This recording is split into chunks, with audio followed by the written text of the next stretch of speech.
My dorm room on campus was spacious, and sharing it with two roommates seemed like a great opportunity to make new friends.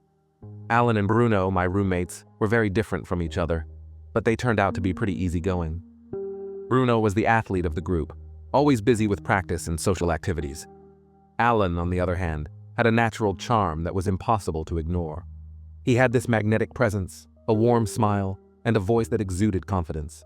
Although we never discussed our sexual orientations, there was something about the way Alan's gaze lingered that intrigued me.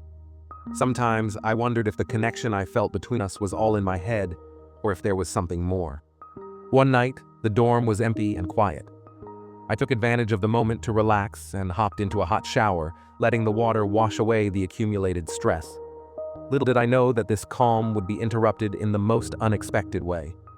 While I was distracted, Alan walked into the room unannounced, and that encounter changed everything. The door swung open, and there was Alan, standing with his keys in hand. Our eyes met, and for a moment, it felt like the world had frozen. I was vulnerable, still wet from the shower, trying to hurriedly cover myself with a towel.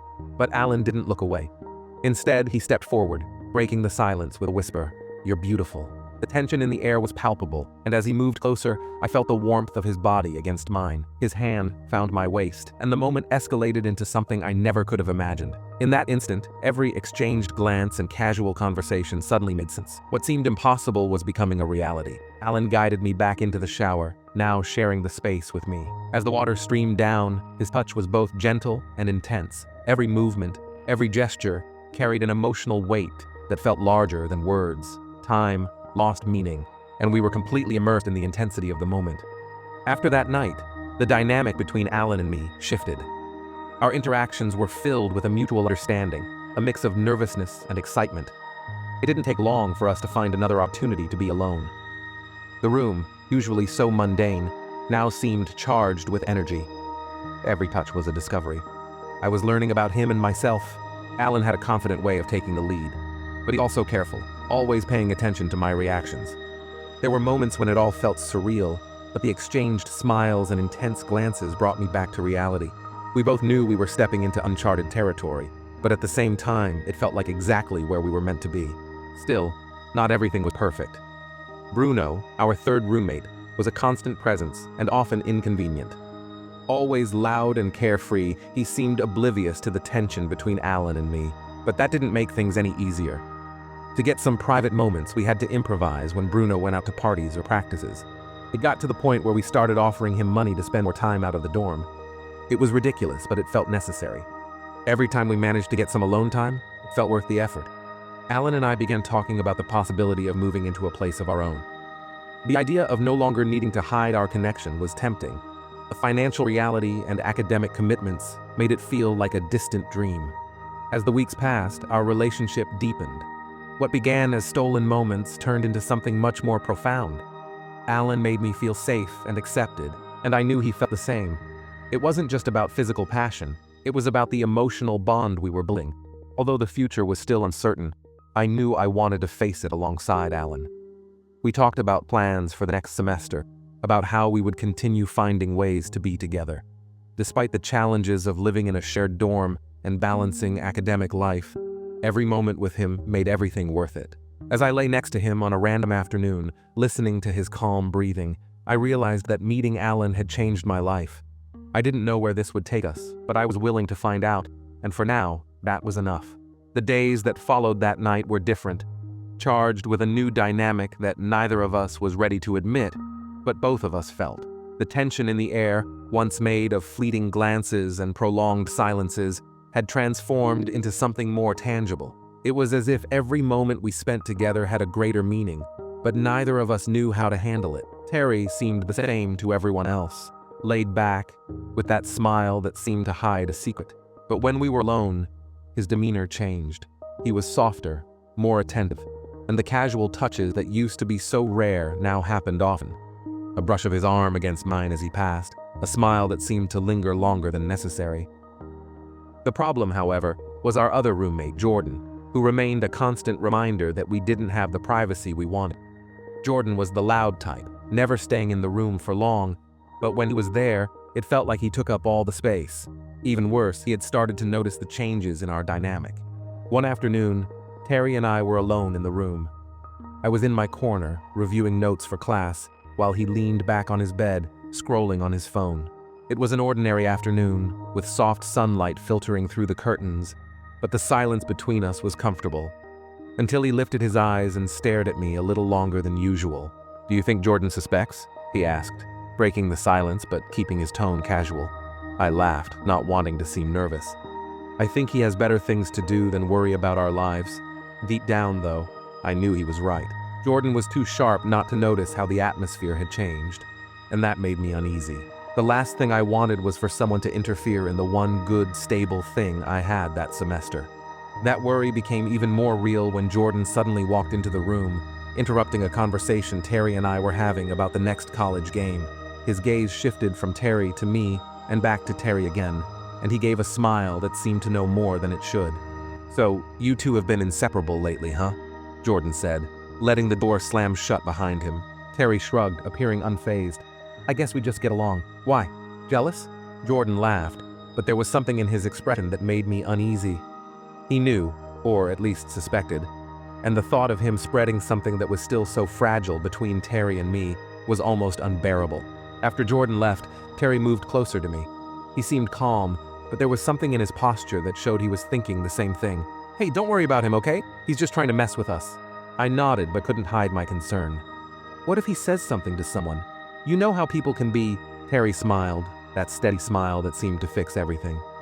"We'll deal with it. Together. You trust me, don't you?" It was hard not to trust him in that moment. There was something about the way he said things that made it feel like nothing in the world could touch us, as long as we were together. But deep down, I knew there was still a lot to figure out. Our us was something new, something delicate, and the world outside wasn't as welcoming as the small space we shared. That night, while Jordan snored in the bed across from us, the room felt even smaller. His soft breathing was a reminder of the freedom we didn't have. I turned to my side, trying to push away the thoughts that kept me awake. That's when I felt movement in the bed next to mine. Terry was awake, the faint glow of his phone illuminating his face. He noticed me watching and gave a subtle smile, a gesture that seemed to say more than any words could. After a moment's hesitation, he got up, as silent as a shadow, and came over to my bed. My heart raced as he placed a finger to his lips, signaling me to stay quiet. Without a word, he sat on the edge of my bed, leaning close to me. "Are you okay?" he whispered, his voice barely audible. I nodded, but he didn't seem convinced. He knew I was still thinking about Jordan, about the possibility of him saying something. As if reading my mind, Terry reached out and touched my hand. A brief touch, but one that carried the confidence I needed at that moment. "I won't let anything happen to us, okay?" he whispered. And no matter how complicated the situation was, those words carried a weight that seemed to dissolve, even if only for a moment, all of my worries. In that instant, with Jordan snoring on the other side of the room and the world outside so far away, it felt like we were in a parallel universe where only the two of us existed. He stayed beside me for a few minutes, saying nothing, but it was enough. It was the kind of presence that didn't need words because it already said everything. The next day, Jordan announced he wanted to bring some friends over to the room. The idea of dealing with even more people in that cramped space was suffocating, especially since Terry and I had planned to spend some time alone. Sensing my frustration, Terry grabbed my arm and whispered, "Let's get out of here." I didn't question it. We grabbed a few things and left the dorm, leaving Jordan behind with his friends. The campus was quiet, bathed in the yellow glow of streetlights that gave the shadows an almost mystical air. Terry led me to a spot I'd never noticed before, a secluded corner behind the gym where a wooden bench sat surrounded by trees. "No one's gonna bother us here," he said, sitting down and pulling me to sit next to him. There was something comforting about the tranquility of that place. The moonlight filtered through the tree branches, and the silence was filled only with the distant sound of the wind and crickets. Terry turned to me, his gaze carrying an intensity that made my heart race. "I know this isn't easy," he began, carefully choosing his words. "But I want you to know that it's worth it to me. You're worth it." I didn't know what to say. No one had ever said something like that to me so sincerely. My words seemed stuck in my throat, but he didn't need a response. He smiled, that smile I was starting to realize was only for me, and placed a hand on my face, his fingers warm against my skin. "I want us to find a way to be together without having to hide, but until then, "I just want you to know that I'm here." I nodded, feeling a mix of relief and nervousness. As complicated as things were, as much as the world outside was filled with challenges, in that moment, it felt like we could face anything together. On the way back to the dorm, I carried with me that sense of calm he had given me. It was as if, for the first time, I'd found a place where I truly belonged, and that place was by his side. The days that followed brought a new lightness to our relationship, but also new tensions. Jordan seemed increasingly suspicious, his casual jokes carrying a tone that made my hands clench into fists under the cafeteria table. Terry, however, didn't seem to care. He dealt with the situation as he always did, with his calm confidence, as if nothing could shake him. One night, after Jordan left for a party, Terry and I finally had the room to ourselves. The silence was thick, broken only by the sound of our breathing and the distant hum of a generator outside. He walked over, his steps light on the wooden floor, and sat down beside me on the bed. For a moment, neither of us said anything, but it wasn't necessary. There was something about his presence that made the world stop spinning for a few seconds. "Do you think he knows?" I asked, my voice quieter than usual. Terry sighed, leaning back and crossing his arms behind his head. "Maybe, but it doesn't matter. I'm not going to let anything mess this up," he said, his confidence easing my anxiety. I watched him, the faint light of the bedside lamp highlighting the lines of his face. There was something so secure about him, so grounded, that it made me feel like maybe everything could work out. Without a word, he leaned in and kissed me, a gesture that started soft but quickly intensified. The tension that had been building over the past few days seemed to dissolve in that moment, replaced by a connection that was both electric and comforting. He pulled me closer, and the small room disappeared around us. There was something different about that night, something deeper, more real. Every touch, every movement felt charged with meaning, as if we wanted to imprint on each other the certainty that this was more than just a fleeting moment. It was intense, but also gentle, filled with a care that made me realize just how much he meant to me. Afterward, we lay side by side, our bodies still warm under the sheets. The silence returned, but it was a comfortable silence, full of unspoken promises. He took my hand, his fingers intertwining protectively with mine. "I never thought I'd feel something like this," he said finally, his voice low, almost a whisper.